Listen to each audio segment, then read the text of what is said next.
Ajvar. Doktori jedne grčke bolnice slave nakon što su završili komplikovanu operaciju. Na stolu i jedan srpski specijalitet.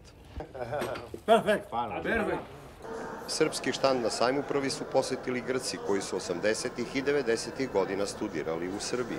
Dok sam studirao u Beogradu, stalno sam volio da jedem ajvar i sve te proizvode. Šta vam još nedostaje? Neću ni da kažem, ljud sam na vas. To niste doneli Karađorđevu ovde. Na štandu Privredne komore Srbije proizvode je prikazalo 37 preduzeća iz naše zemlje. Srbija je za grčki narod prijateljska zemlja, a ne samo za narod, već i za grčku vladu. Naša dužnost je da pomognemo da Srbija što pre postane član evropske porodice.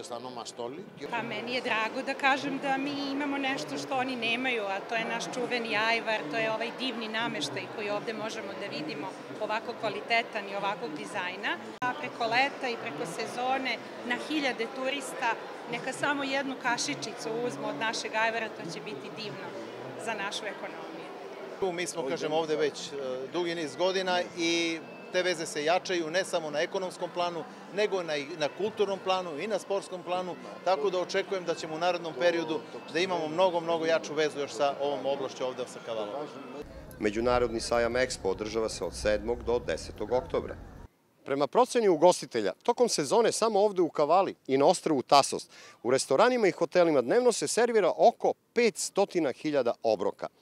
Srpski proizvođači mogli bi da im ponude svoje specijalitete, jer u tom periodu oko 30% hrane Grci uvoze.